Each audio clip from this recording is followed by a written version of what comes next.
여러분 한 주간 평안하셨습니까? 날씨가 많이 누그러졌죠. 한결 나은 것 같습니다. 이제 다 같이 자리에서 일어나셔서 2월 세 번째 주일 예배 하나님 앞에 함께 드리겠습니다.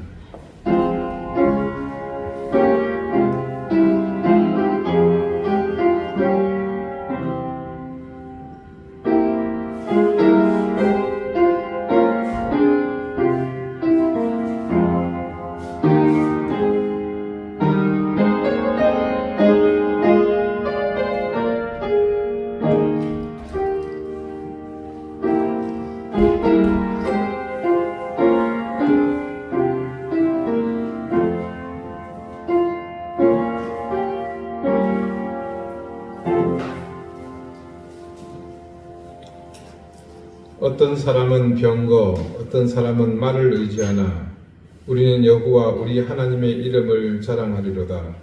그들은 비틀거리며 엎드러지며 우리는 일어나 바로 서로다. 여호와여, 우리가 부를 때에 우리에게 응답하소서. 아멘. 자비로운 아버지 여호와 하나님, 우리 영혼이 살아있어 전능하신 아버지 하나님을 향해 예배할 수 있음을 감사드립니다. 영혼이 죽은 자같이 사는 것이 온전한 인생의 길이 아니기에 우리는 생명을 다해 살아계신 하나님을 향해 나가기 원합니다. 세속에 얽매인 우리의 모습은 영혼이 죽은 악한 죄의 자녀임을 깨닫고 이 시간 우리의 더러워진 모든 삶을 온전히 털어내고 생명의 주께 온전히 엎드리기 원합니다.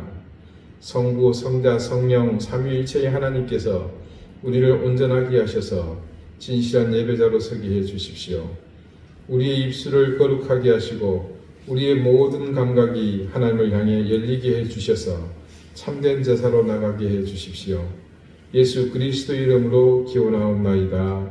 아멘. 2장 함께 찬송하겠습니다.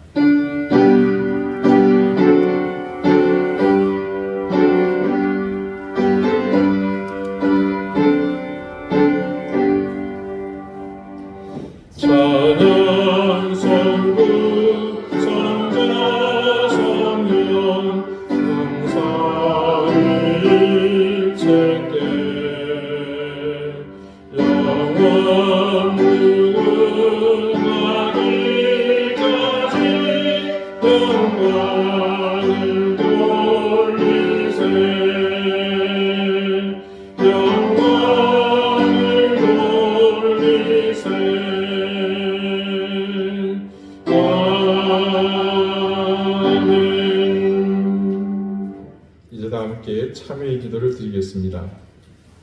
하나님, 이 시간 우리의 모든 죄와 허물을 인자하신 하나님 앞에 구하며 사죄연총을 구합니다. 자비로우신 하나님, 간절히 구하오니 우리의 모든 죄와 허물을 용서해 주십시오. 본질상 진노의 자녀이며 그 결과는 죄의 권세 아래서 영원히 죽을 수밖에 없는 인생이 우리의 본질임을 깨닫지 못하고 살았습니다. 우리의 인생의 시간이 영원할 것처럼 그 허망한 기대에 의지하여 불을 보고 미친 듯이 달려드는 불나방처럼 살았습니다. 인간의 한계가 얼마나 미천한 것인지 깨닫지 못하여 세상의 현란함에 우리의 모든 것을 걸고 욕망이 이끄는 대로 질주하며 살았습니다. 내 힘껏 욕심대로 차지하고 그렇게 차지한 것을 내 곳간에 쌓으며 그것을 당당하게 누리는 것을 절대선으로 생각하며 살았습니다.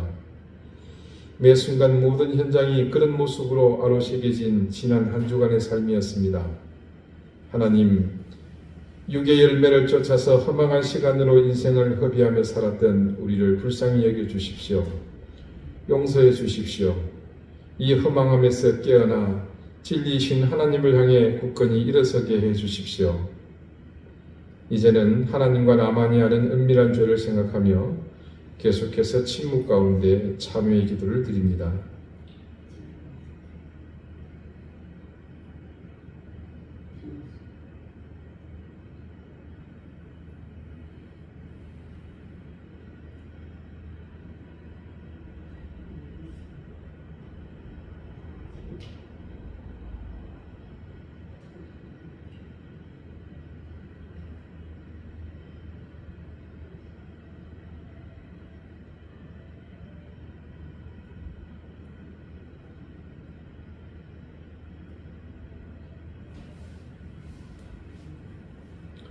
하나님께서는 자신의 부끄러운 죄를 솔직하게 고백하는 사람들에게 말씀하십니다.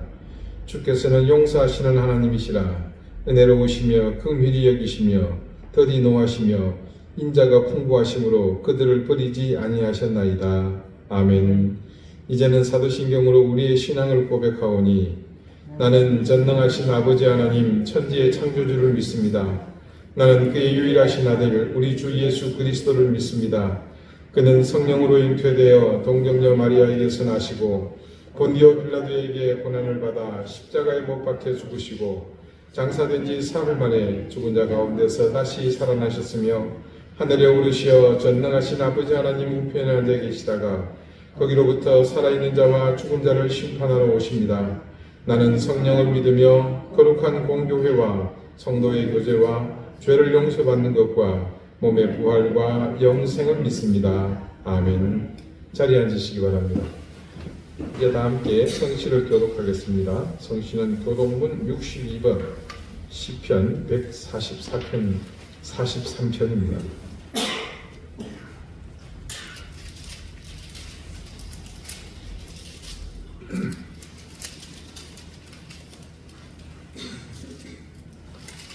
여호와여 내 기도를 들으시며 내 간구에 귀를 기울이시고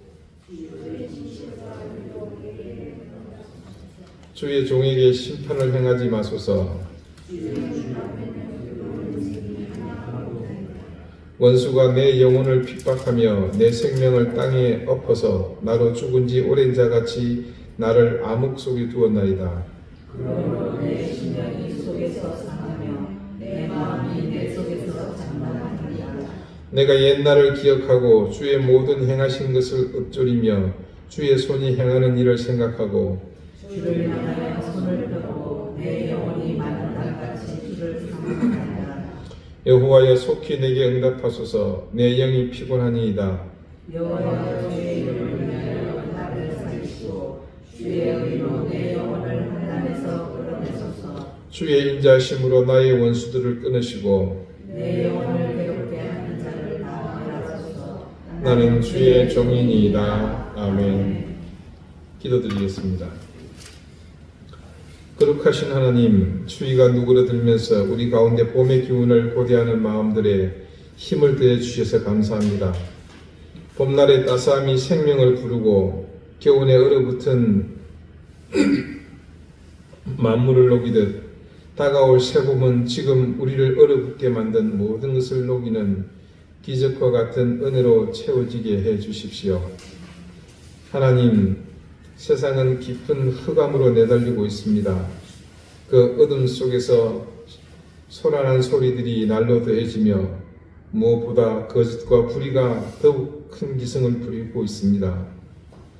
진실과 정의 그리고 작은 공의마저 사라져버린다면 세상은 온전히 악한 영의 권세로 가득 채워질 것이 뻔하기에 우리의 소망과 기대는 모두 물거품이 될 것 같은 그런 형편 가운데서 오로지 우리는 하나님의 섭리와 다스림을 더욱 간절히 소망하며 부르짖습니다. 아버지 하나님, 이 땅을 불쌍히 여겨주십시오. 탄핵 정국 속에 서로의 이익만을 내세우는 사람들과 집단들, 그 가운데 빠져 향방을 알지 못하는 사람들의 아우성이 세상에 가득합니다. 세상을 바르게 이끌어야 할 정치인들이 저속한 이기주의에 이끌려 사익만을 쫓는 지금의 형태를 하나님 그치게 해주시고 우리의 성숙한 의식과 자제력으로 이 불의한 자들의 선동에 준동하지 않게 해주십시오. 하나님, 두려움을 떨쳐버릴 수 없습니다. 인간의 근본이 죄인이라는 사실을 집단적으로 망각하며 죄성을 깨닫지 못한 인생들이 힘을 가지고 질주하고 있습니다. 세상이 그 가운데 불의한 자들로 인해 분열이 되고 있습니다. 우리가 소중히 다뤄야 할 가치보다 추악한 자신이 기준이 되어서 그 욕망으로 편을 가르고 분당을 짓습니다. 아버지 하나님, 이 악한 일을 도모하며 지금껏 자신들의 영달을 누린 자들이 반드시 세상에서 심판받게 하시고 뼈를 깎고 살을 도려내는 그 고통 속에서 대가를 정확히 치르게 해주십시오. 무엇보다 하나님을 대적하는 일을 가벼이 여기는 일들, 그리고 신앙보다 신념이 앞서 말씀이 부정하는 것을 거부하고 명령하는 것을 거역하는 세력들을 하나님 멸하여 주십시오. 이 혼돈과 악이 성한 현장에서 우리가 지키고 세워야 할 것들을 반드시 수호하게 해주십시오. 우리가 교회라는 사실을 기억하며 이 시대 속에서 이 모든 혼돈과 무질서 속에서 온전한 교회로 살아가게 해주십시오. 이겨 나갈 힘과 용기를 주시고 무엇보다 하나님을 의지하는 믿음 위에 은혜를 더해 주시기를 빕니다. 아버지 하나님, 우리 이든 교회를 긍휼히 여겨 주십시오. 한 사람의 신앙인으로 그리고 스스로가 교회된 이 존귀한 하나님의 자녀들이 그 존귀함에 합당한 하나님의 은혜와 복을 누리기를 간절히 구합니다. 가정의 평강을 더해 주십시오. 생업에 복을 내려 주십시오. 사랑하는 귀한 자녀들이 하나님의 귀한 은혜를 받고 그들이 형통하며 하나님의 도움의 손길 아래 온전히 서게 해 주십시오. 건강의 복을 구합니다.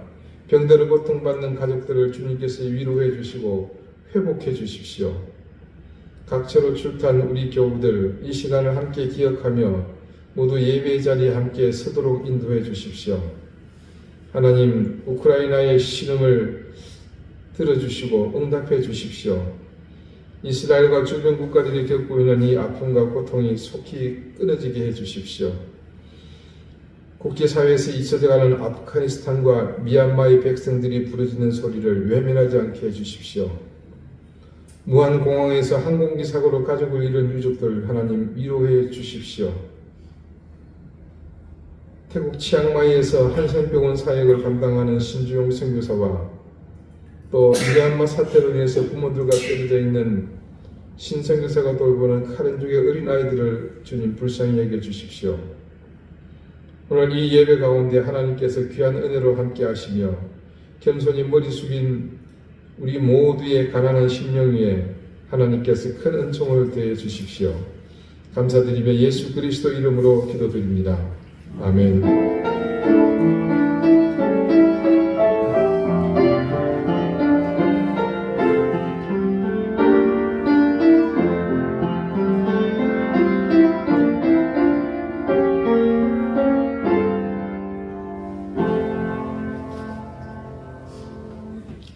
16장 함께 찬송하겠습니다.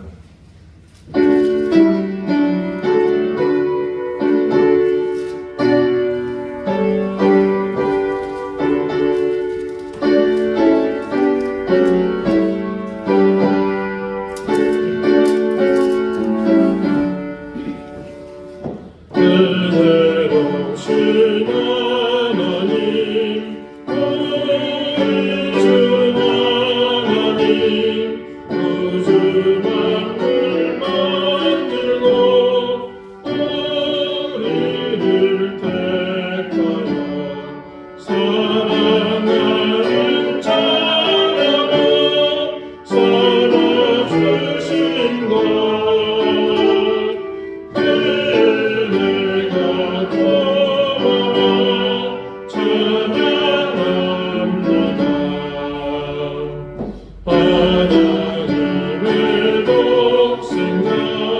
하나님께서 우리에게 주시는 말씀은 신약성경 에베소서 6장 13절에서 17절까지의 말씀입니다.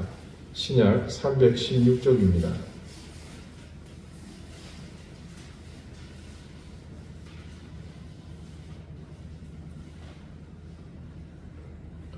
에베소서 6장 13절에서 17절까지의 말씀을 제가 읽겠습니다. 이제 다 같이 자리에서 일어나 하나님의 말씀을 경청하십시오. 그러므로 하나님의 전신갑주를 취하라. 이는 악한 날에 너희가 능히 대적하고 모든 일을 행한 후에 서기 위함이라. 그런즉 서서 진리로 너희 허리띠를 띠고 의의 호심경을 붙이고 평안의 복음이 준비한 것으로 신을 신고 모든 것 위에 믿음의 방패를 가지고 이로써 능히 악한 자의 모든 불화살을 소멸하고 구원의 투구와 성령의 검 곧 하나님의 말씀을 가지라. 아멘. 자리에 앉으시기 바랍니다. 하나님께서 이 말씀으로 우리에게 은혜 주시기를 원합니다. 잠시 지난 몇 주간 우리가 살펴본 장비에 대해서 그 장비를 잠시 점검하는 시간을 갖겠습니다. 제일 먼저 착용한 장비는 진리의 허리띠였죠. 영원히 변하지 않는 가치, 그것이 진리 아닙니까?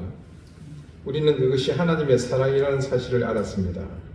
그래서 그 사랑의 능력이 담긴 허리띠를 교회가 허리에 묶어야 할 것이라 했습니다.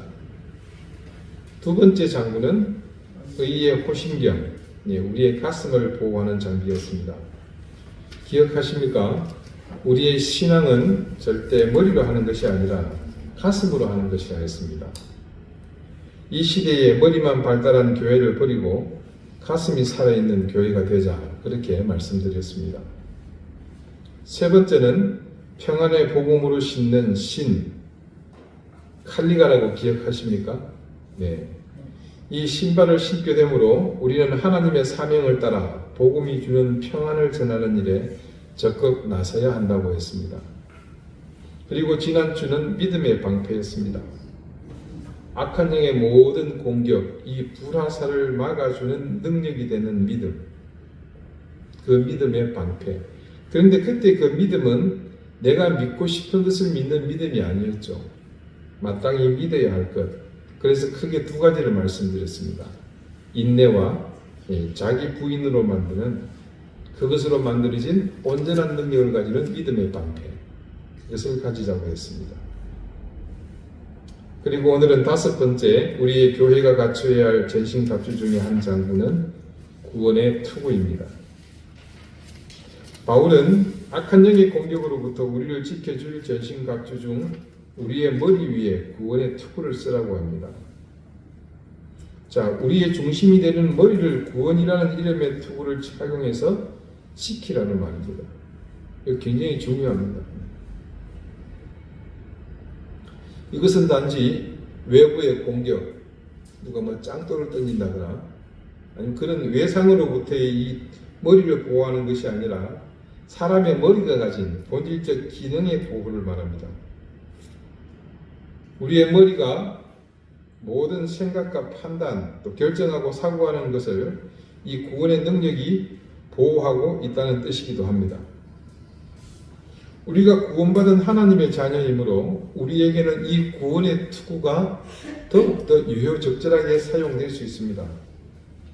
만약에 우리가 구원받지 못한 백성이다, 그러면 이야기는 달라집니다. 그냥 뭡니까? 돌덩어리잖아요. 아닌 것처럼 쳐다보세요. 여러분 다 들어있습니다. 그 돌덩어리에 쓰여질 일반 투구일 뿐입니다. 우리에게는 반드시 투구가 필요합니다. 이 구원의 투구가 있어야 우리는 더 적극적으로 우리의 생각을 복음 안에서, 믿음 안에서 하나님의 뜻 따라 지켜나갈 수 있기 때문이죠. 내가 하나님의 뜻대로 살려는 의지를 굳건하게 할 수 있는 힘은 구원의 투구가 우리의 머리를 지켜줄 때입니다. 자, 여러분, 우리가 구원의 백성이 되었다는 것은요, 다른 말로 우리가 이 땅의 백성이 아니라 하나님 나라의 백성이 되었다는 것을 뜻하기도 합니다. 우리는 세상의 통치보다 하나님 나라의 통치를 우선하여 받는 사람입니다. 물론 우리의 육체는 세상의 법과 질서를 존중하고 따라야 합니다. 하지만 우리의 영혼은 그 생각의 논리에 따라 살지 않습니다. 왜냐하면 우리가 하나님 나라의 백성이기 때문에 그런 겁니다. 그 나라의 백성이기 때문에 그 나라의 통치 이념을 따라 삽니다. 그래서 우리는 모든 생각의 바탕은 우리 스스로가 천국, 하나님 나라의 시민이라는 의식에 붙어입니다.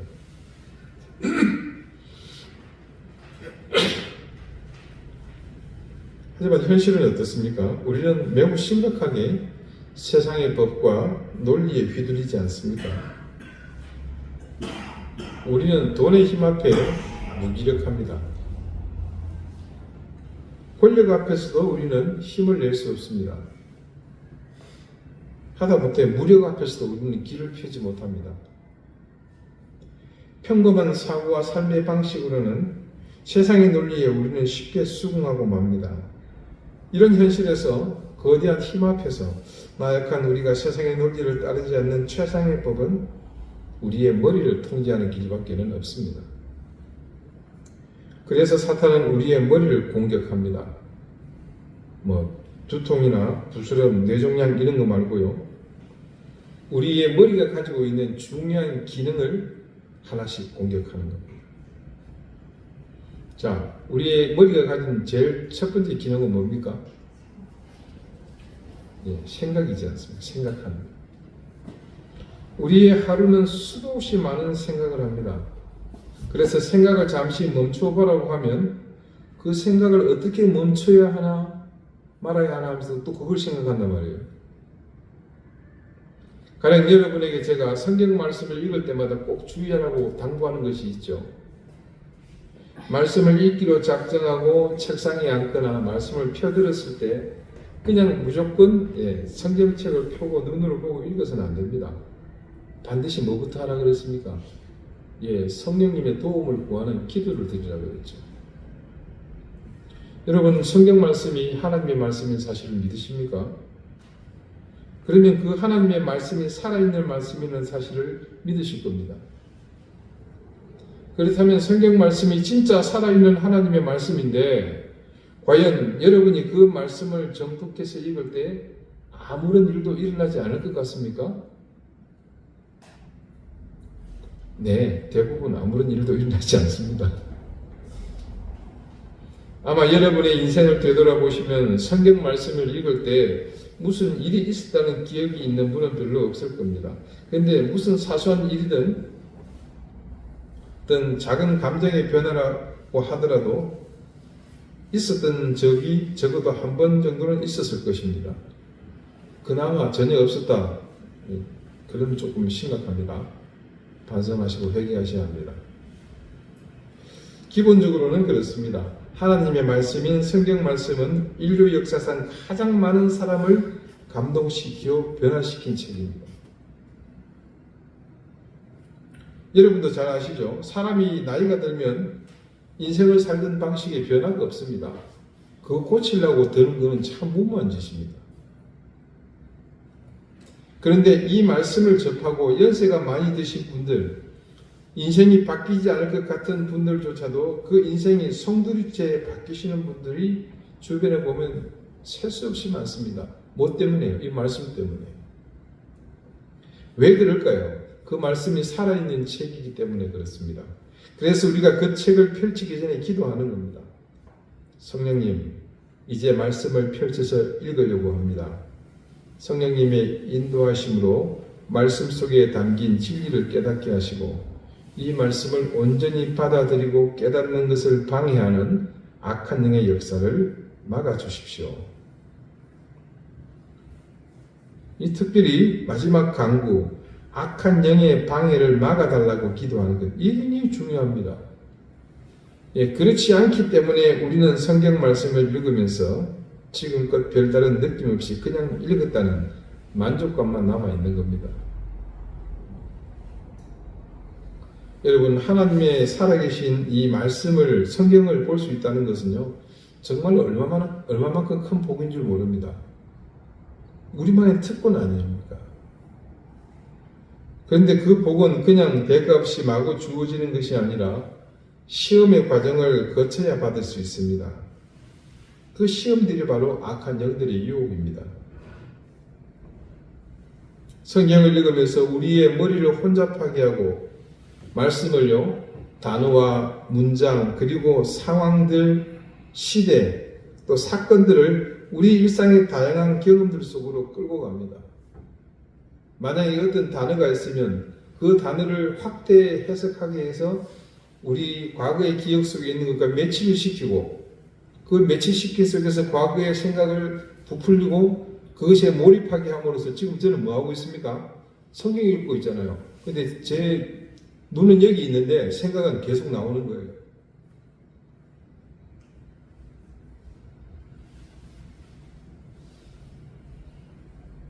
우리의 머릿속에 이리저리 널브러져 있는 기억을 그것들과 매치시켜서 우리를 이리로 저리로 끌고 다니면서 악한 영들이 말씀에 집중하지 못하도록 해왔던 경험들 다들 기억하실 겁니다. 차라리 보다가 졸려서 자는 것은 괜찮아요. 자, 히브리서 4장 12절 말씀입니다. 하나님의 말씀은 살아있고 활력이 있어 좌우에 날선 어떤 검보다도 예리하여 혼과 영과 및 관절과 골수를 찔러 쫓기기까지 하며 또 마음의 생각과 뜻을 판단하나니 지으신 것이 하나도 그 앞에 따탄하지 않음이 없고 우리의 결산을 받으실 이의 눈앞에 만물이 벌거벗은 것 같이 드러나느니라. 하나님의 말씀인데요, 무엇보다도 이 성경 말씀에 대한 말씀입니다. 자, 이 말씀보다 더 성경에 대해서 구체적이고 정확하게 해석을 한 말씀이 어디 있던가요? 저는 이 말씀을 굳건히 믿기 때문에 여러분에게 무시로 하나님의 말씀을 읽으라고 권합니다. 또 우리가 주기적으로 교회 전체가 성경 읽기 운동을 하죠. 어쩌면 우리 교회가 다른 무슨 의미 있고 감동적인 일을 할 수 있겠지만 저는 그런 일이나 다른 사역과 프로그램보다 이것을 우선하여 여러분이 하시도록 그렇게 권하고 싶습니다. 내가 하나님의 말씀을 읽기만 해도 큰 은혜가 임할 것이며 놀라운 일들이 일어날 것인데 왜 그러지 못하는가? 바로 악한 영의 이름 공격에 우리의 머리가 그냥 맥없이 무너지기 때문입니다. 그래서 우리는 우리의 머리를 악한 영의 이런 공격으로부터 막아내기 위해 구원의 투구를 써야 합니다. 세상의 논리와 사고에 빼앗긴 내 생각, 내 머리를 되찾기 위해서는 구원받은 백성, 즉 세상의 논리와 가치관에 끌려다니지 않고 하나님 나라의 가치관과 통치를 따르려는 구원받은 백성의 생각과 머리가 바로 이 구원의 투구에 의해 보호받을 때만 그것이 가능합니다. 자, 이 첫 번째 머리의 기능이고요. 두 번째는 우리가 판단하고 선택하는 겁니다. 우리는 말을 배우기 무섭게 선택을 강요받았지 않습니까? 아이고 우리 새끼 왜 이렇게 귀여울까? 귀여운 내 애기. 그러놓고는 묻죠. 우리 아들은 엄마가 좋아? 아니면 아빠가 좋아? 여러분 이게 무슨 말 같지 않은 질문입니까? 엄마 아빠만 묻는 게 아니죠. 이모도 묻고 삼촌도 묻고 할아버지 할머니도 묻고 오촌 당숙의 시누이 남편까지 아이를 잡고는 귀엽다고 하면서 물어봅니다. 아이가 자라면서 고민하다가 결국 그 아이의 지혜로 중요한 걸 깨닫죠. 아, 이렇게 대답하면 되겠구나. 뭡니까? 엄마 아빠 둘 다 좋아요. 딸에는 얼마나 대견합니까? 그런데 어른들의 횡포는 그칠 줄 모릅니다. 그런 아이의 노력을 무차비 묵살해버리고 맙니다. 그래도 둘 중에 누가 조금 더 좋아? 이런 나쁜 어른들 같으니. 돌잔치에서도요, 뭘 꼭 하나 집어야 합니다. 돌잡이 하면서도. 여기서도 나약한 인간의 속성이 그대로 드러납니다. 돌잡이는 그냥 하나의 유희로, 놀이로 볼 수 있지만 이게 사실 조금 심하게 비약하자면요, 인간 욕망의 집합체라고 할 수 있잖아요. 아이가 선택할 수 있는 것은 제한해놨죠. 수십 수백 가지가 아니고 뭡니까? 오래 살라고 실타래, 공부 잘하려고 연필, 또 뭐 있죠? 부자 되라고 돈, 또 그 다음에 의사 되라고 청진기, 또 뭐가 있나 요즘요? 아 이거 고태, 판사 되라고. 뭐 좋아요. 근데 심지어 애가 뭘 집으려고 하면 엄마 아빠가 기겁을 하죠. 왜요? 자기가 집고 이걸 집고 있으면 싶은데 그걸 안 집고 딴 걸 집잖아요. 막 얘기 앞에서 이거 집으라고 소리 지르고 온갖 액션을 다 합니다. 근데 우리 어른들은 한번 물어봅시다. 그렇게 아이가 손에 잡은 대로 되던가요? 네, 그래서 인간 욕망의 집합체라 제가 좀 비약해서 말씀드린 겁니다. 인생의 초기에서부터 시작되는 이 선택의 연속은 평생을 같이 합니다. 하다못해 직장인들의 점심시간에 짜장면을 먹느냐, 짬뽕을 먹느냐, 오죽 했으면 짬짜면이라고 두 가지를 동시에 먹을 수 있는 메뉴가 다 탄생을 했겠습니까? 이런 사소한 선택은 그때그때 선택하면 그만입니다. 가령 점심때 짜장면 먹으면서 짬뽕 먹을 걸 하는 그 고민은요, 저녁 밥 먹기 전에 다 사라집니다. 하지만 어떤 선택은 인생의 성패를 좌우하는가 하면 인생의 지도를 바꿔놓기도 합니다. 심지어 그 사람의 운명까지도 바꾸기도 하죠. 그런 까닭에 세상 가운데서 우리 그리스도인의 정체성이 구체적으로 드러나는 것이 바로 이 판단에 의한 선택의 현장이 아닐까 합니다. 우리 삶의 모든 현장에서 판단하는 그 중심이 무엇이냐에 따라서 선택은 달라집니다. 어떤 것은 흑과 백 혹은 선과 악이라는 분명한 구분이 지어지는 선택이 있는가 하면 또 어떤 것은 이 선택이 무엇을 의미하는지를 명확히 알 수 없는 경우도 많습니다. 누군가는 무심코 한 선택이 타인에게 심각한 피해를 줄 수 있는가 하면 또 어떤 사람은 마지못해 선택했지만 그 선택으로 인해 전혀 다른 놀라운 결과를 얻기도 합니다. 대다수 사람은 이것이 옳다고 합니다. 그래서 모두 그 길을 선택합니다. 시대의 흐름이 그렇고 여론이 그렇고 다른 여지가 없기 때문에 그것이 유일한 길이라고 합니다. 그러나 그때를 지나고 보면요, 그 선택만이 유일한 길이 아니었음을 우리는 좀 깨닫지 않습니까? 그래서 후회하죠. 그렇다면 우리 그리스도인들의 판단과 그에 따른 선택에 있어서 어떤 기준을 가져야 할지 분명한 철학을 우리는 가질 수 있습니다. 제가 대학 다닐 때만 해도요, 시험 중에 커닝하는 것은 당연했습니다. 우리 교수님 요즘도 그렇죠? 젊은 애들이. 그 누구도 그것에 대해 이의를 제기하거나 부당하다고 생각하는 사람이 없었어요. 그 나보다 얘기하는 사람이 없는 거예요. 심지어 하지 못하는 사람이 바보 취급당하는 일이 일상이었습니다. 곁에서 지켜보면서 그렇게 열심히 커닝 페이퍼를 준비하고요, 책상에 깨알같이 옮겨졌고 또 다른 방법들을 찾는 보면서 아니 그럴 시간에 차라리 공부를 좀 더 하는 게 낫지 않겠나, 그런 생각이 들더라고요. 그때 일부 기독 서클에서 커닝하지 말자는 캠페인을 벌였습니다. 소위 말하는 그 대잡으로 붙이기도 하고요, 현수막을 대대적으로 걸어서 홍보를 한 적도 있었습니다. 여러분, 이게 얼마나 웃긴 일이에요. 최고의 지성이라는 대학에서 그 쉽게 말하면 뭡니까? 도둑질하지 맙시다, 강도질하지 맙시다 하고 그런 놓는 거잖아요. 남이 공부한 것을 도둑질하는 거잖아요. 한때 어느 기독대학이 무감독 시험을 치른다고 해서 잠시 화제가 된 적이 있었습니다. 아마 기억으로 포항에 있는 한동대였던 걸로 기억합니다.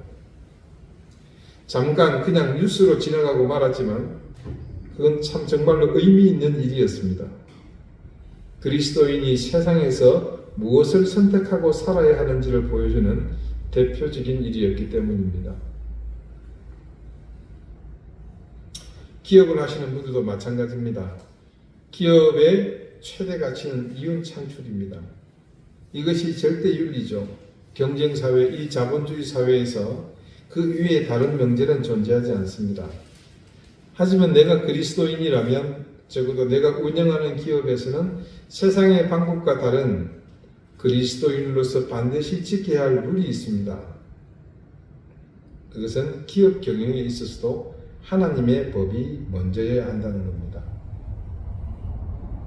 대다수 기업이 이윤 창출이라는 궁극적 가치를 쫓아간다고 하더라도 그것이 하나님이 기뻐하시지 않는 일이라면 가지 말아야 합니다. 모든 경쟁업체가 거기를 통해서 1억을 벌어들인다고 하더라도 너무 적다 그죠? 한 10억 합시다. 그 길이 부당하다면 정당한 방법을 통해서 나는 그것의 10분의 1인 10억밖에 안 되는 10분의 1이면 얼마죠? 1억이죠. 1억밖에 안 된다고 하더라도 그것을 기뻐할 줄 알아야 됩니다. 세상은 그러겠죠. 남들 10억 버는데 너는 겨우 1억 버냐 이 등신아 한심한 놈아 이렇게 얘기할 수 있습니다. 그러나 나는 하나님의 법대로 살면서 그것으로 기뻐할 줄 알아야 된다는 거죠. 식당을 운영하는 그리스도인은 양심에 따라 음식을 조리하고 메뉴판에 게시한 대로 정량을 제공해야 합니다. 원산지를 속이는 일도 없어야 할 것입니다. 작은 구멍가게를 운영해도 마찬가지입니다. 콜리게 아이들을 상대하는 장사를 하더라도 그리스도인으로서 지켜야 할 것을 선택하는 것, 그것이 우리가 천국 시민으로서 하나님 나라의 법을 따라 사는 그리스도인의 마땅한 태도 아니겠습니까? 올바른 선택이 아닌 경우는 모두요 잠깐의 유혹에 따른 욕심 때문에 벌어지는 일입니다. 손해보아서는 안 된다는 상황 앞에서 불의를 선택해서라도 그것을 피하려 하기에 우리는 쉽게 잘못된 길을 선택하고 맙니다. 그런데 말입니다. 내가 우선 욕심을 채우기 위해서 잠시 선택하는 것이지만 그 결과는 반드시 나에게로 돌아오게 되어 있다는 것을 아십니까? 내 욕심 때문에 무심코 방치하지만 내 자식이 그 방치하는 것에 걸려서 넘어집니다. 그것은 마치 내 편의대로 공장의 폐수를 무단 방류하지만 결국에는 그 폐수가 환경을 오염시켜 내게로 피해가 되어 돌아온다는 것을 모르는 것과 같습니다. 악한 영은 무시로 우리에게 그런 유혹을 들고서 다가옵니다. 너무나 타당하고 합리적이며 심지어 윤리적으로까지 보이기도 합니다. 선하다고 말합니다. 그러나 그것은 하나님 나라의 백성이 가서는 안 되는 길입니다. 다수의 뜻을 따라서 그들의 길에 합류하게 되면 우리는 하나님 나라의 백성이 아니라 그냥 세속에 물들어 사는 사람이 되고 맙니다. 구원의 투구는 바로 우리가 그런 생각에 지배되지 않도록 우리를 지켜줍니다. 그 속에서 어떻게 판단하며 어떻게 선택해야 하는지에 대해 우리에게 바른 길을 제시하고 그 길을 보여줍니다. 그래서 우리는 이 구원의 투구로 우리의 머리를 무장해야 합니다. 어떤 사탄의 유혹이 오더라도 당당하게 맞설 수 있도록 말입니다. 데살로니가전서 5장 8절을 보면요, 바울이 다음과 같이 말하는 것을 볼 수 있습니다. 우리는 낮에 속하였으니 정신을 차리고 믿음과 사랑의 호심경을 붙이고 구원의 소망의 투구를 쓰자. 구원의 소망의 투구를 쓰자. 바울은 오늘요, 이 에베소 교회를 향해서는 단지 구원의 투구라고 했는데 이 데살로니가 전서에서는 이 데살로니가 교회 성도들이 뭐라고 그랬습니까? 구원의 투구에 한 가지를 더 붙였죠. 이 데살로니가 전서와 에베소서의 기록 연대를 비교해 보면요, 사실은 이 데살로니가 성도들에게 바울이 보낸 편지했던 이 데살로니가 전서가 훨씬 오래전에 기록된 것으로 전합니다. 실제로 신약 학회에서는요, 이 우리 신약 성서 중에서 이 데살로니가 전서가 가장 먼저 문자로 기록되었다, 그렇게 보는 게 정설입니다. 우리는 그냥 마태, 마가 있으니 마태가 제일 먼저 쓰여진 건 아니에요. 데살로니가 전서가 제일 먼저 쓰여졌습니다. 자, 아무튼 바울은 이미 오래전에 이 구원의 투구를 두고서 단지 구원이라는 것 외에 한 가지를 더해서 뭐라고 했습니까? 구원의 소망의 투구라고 그렇게 명명했습니다. 왜 소망이라는 말을 더 붙였을까요? 그렇게 한 데는 이유가 있습니다. 죄로 인해 영원히 죽은 우리에게 구원은 유일한 생명의 길입니다. 그러니 구원은 곧 인류에게 그 자체가 뭡니까? 소망이죠. 우리가 욕심에 이끌려 혹은 세파에 휩쓸려 여론에 동조하여 그 길을 함께 가지만 결국 그 길의 끝에 있는 것은 내 욕심의 주머니를 채우는 것으로 끝입니다. 이었고 그 다음에 무엇이 밀려오겠습니까? 네, 강력한 허무와 함께 절망이 밀려올 뿐입니다. 그리고 그렇게 채워진 욕심으로 끝나는 것이 아니라 반드시 그 다음에 더 큰 주머니를 만들게 되어 있습니다. 그것은 필연적으로 이어져 오는 현상입니다.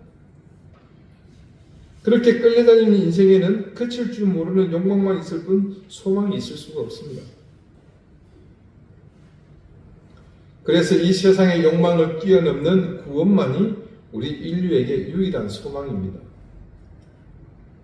그 사실을 잘 아는 사탄은 그 소망의 통로를 장악하고 그 길을 가로막고서 우리를 지배하려고 합니다.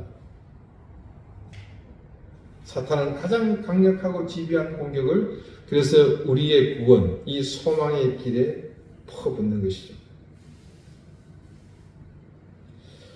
바울이 우리에게 구원의 투구를 쓰라고 한 것은 가장 강력한 이 공격에 맞서서 우리의 희망, 구원의 그 길을 지켜가라고 당부하는 것입니다.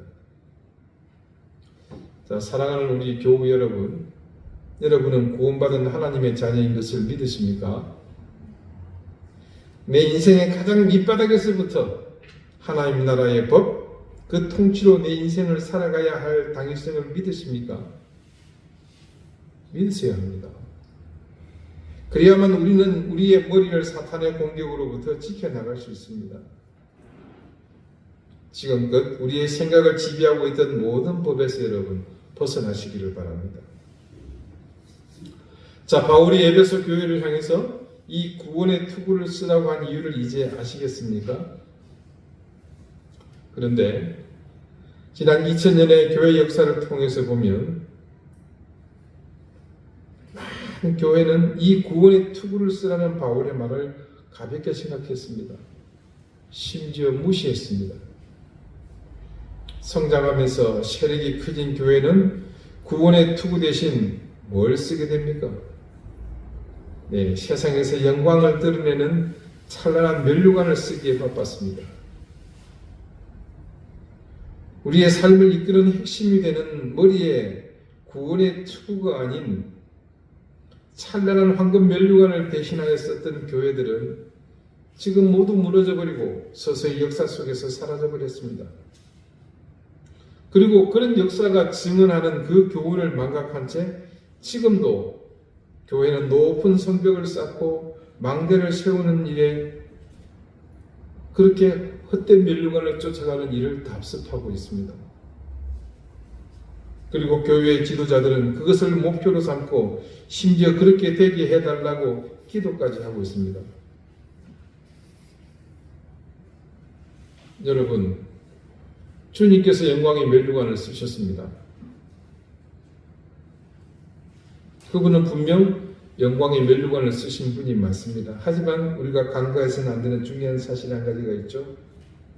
그분이 먼저 쓰신 면류관은 뭐였습니까? 가시 면류관이었습니다.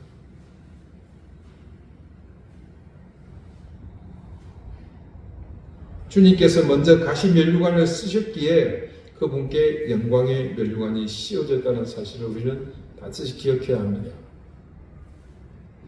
주님이 가시 면류관을 쓰신 이유는 단 하나, 자신의 영광이 아니라 자신의 영광을 위해서가 아니라 우리의 구원을 이루어 주시기 위해서였습니다. 바로 우리의 머리에 그 구원의 투구를 씌워 주시기 위해 당신께서 가시 면류관을 쓰셨던 겁니다. 그렇게 당신의 머리에 극한의 고통으로 씌워진 가시 면류관을 통해 우리는 구원의 투구를 얻게 되었습니다. 그러므로 우리의 머리 위에, 이 교회의 머리 위에 아무거나 좋다고 마구 써서는 안 됩니다. 우리의 머리, 교회의 머리에 써야 하는 것은 오직 하나, 우리 주님이 가시면류관을 쓰심으로 주신 것, 바로 이 구원의 투구, 소망의 투구뿐입니다. 기도드리시겠습니다. 우리에게 구원의 소망을 주신 하나님, 그 구원의 소망으로 우리는 하나님 나라의 백성이 되었습니다. 우리가 따르고 지켜야 할 하늘의 법은 오로지 구원의 투구로만 지켜나갈 수 있음을 알기에 우리가 악한 영의 대적에 맞서기 위해 오늘 이 투구를 쓰기 원합니다. 지금껏 이 땅의 교회는 이 구원의 투구를 쓰라는 말씀을 가볍게 여기고 주님께서 가시면류관을 쓰심으로 우리에게 주신 구원의 투구 대신 헛된 영광을 쫓는 면류관을 사모하며 살았습니다. 주님, 우리 속에 망상처럼 자리 잡은 헛된 면류관에 대한 집착을 버리게 해주시고 이제 주님께서 가시면류관을 통해 우리에게 주신 이 구원의 투구를 쓰게 해주십시오. 우리의 생각과 판단과 선택에 오늘도 끊임없이 쏟아지는 악한 영의 공격을 막아내는 이 구원의 투구를 쓰고서 담대하게 이제 생명의 길, 소망의 길로 나아가게 해주십시오. 예수 그리스도 이름으로 기도드립니다. 아멘. 358장 함께 찬송하겠습니다.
자비하신 주님, 사랑하는 주의 자녀들이 하나님 앞에 귀한 예물을 드렸습니다. 그들이 예물을 드리면 단순한 행위가 아니라 자기에게 있는 모든 것이 하나님이 주신 것임을 고백하는 믿음의 행위요, 또 그런 하나님의 은혜에 대해서 우리의 삶을 헌신하겠다는 또 다짐의 행위임을 기억해 주십시오. 그렇게 드린 손길들을 하나님 기억하셔서 하늘의 신령한 은혜와 더불어 땅의 기름진 복을 넘치게 되어 주시고 그 가정과 생업이 하나님의 큰 복을 누리기에 부족함이 없게 해주십시오. 가정의 형편을 돌아보신 하나님, 넘어야 할 산을 넘을 수 있는 힘과 용기를 주시고 저들을 엄몰하려 하는 모든 악한 영의 공격을 막아주십시오. 질고를 멀리 쳐주실 뿐만 아니라 생업의 복을 더해 주시고 사랑하는 자녀들의 앞길을 주님께서 든든히 붙잡아 주시고 그 길을 활짝 열어주시기를 구합니다. 교회를 위해 수고하며 섬기는 손길들의 노고와 땀을 기억해 주시고 하나님의 귀한 은총이 이곳에 함께 하시기를 구합니다. 주님, 이 교회를 떠난 수많은 영혼들을 주님께서 기억해 주시고 어느 곳에 있든지 이 재단을 기억하며 하나님 앞에 함께 기도로 나아갈 수 있도록 인도해 주시기를 구합니다. 하루의 삶, 또 한 주간의 삶을 주님께서 이끌어 주시고 다음 주까지 귀한 모습으로 우리를 함께 만나게 인도해 주실 것을 믿사오며 감사드리옵고 예수 그리스도 이름으로 봉헌 기도드립니다. 아멘. 네, 교회 소식 특별한 것은 없고요. 늘 있는 나라와 민족을 위한 기도 기억하시고 또 함께 참여해 주시길 당부드리겠습니다. 다 같이 자리에서 일어나셔서 앞뒤 좌우에 계신 분들과 다정하게 인사를 나누시겠습니다. 54장 함께 찬송합니다.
이제는 예수 그리스도의 은혜와 하나님의 사랑과 성령의 교통하심이 악한 영이 우리를 유혹하기 위해 주는 헛된 영광의 면류관이 아니라 주님께서 가시 면류관을 쓰심으로 우리에게 주신 이 구원의 투구를 쓰고 이 세상 가운데 악한 영의 유혹에 당당히 맞서기를 소망하는 우리 사랑하는 이든교회 모든 성도들과 저들의 가정과 생업 위에 이제로부터 영원토록 항상 함께 하시기를 간절히 축원하옵나이다. 아멘.